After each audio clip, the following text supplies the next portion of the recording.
Z-Gen is a movie that I really want to watch because I believe a label re-released some of Shohei Imamura's films, ones that aren't on Criterion. So those three are Black Rain, the remake of The Ballad of Narayama from the 80s, and this one, Z-Gen. So I rented this one from a specialty video shop. This one is about Eiji Muraoka.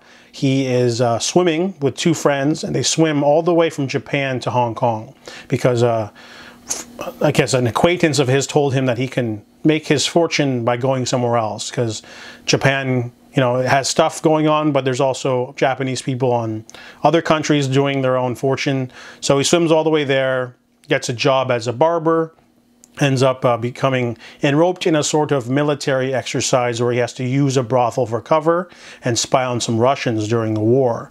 However, that goes south and he's sort of left to deal with all of the prostitutes at the brothel, and he is sort of pushed into a sort of political and patriotic fervor. This movie is a satire black comedy of the blackest kind because Heiji basically finds an old love of his named Shiho, and he basically takes over, wants to create, rescues all of these Japanese prostitutes from all these different brothels, and they have nowhere to go because they were smuggled out of Japan. So he decides to just sort of create an empire of brothels, send the money home to Japan, and become a big shot. And any crimes or any terrible things he does, he just says it's for the good of Japan, it's for the fatherland, it's okay.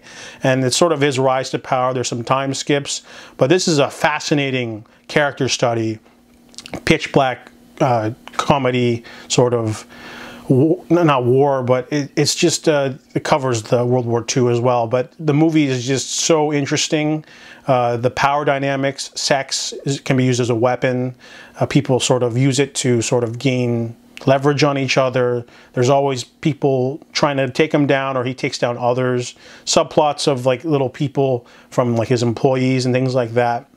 The movie is just really enthralling to the last frame.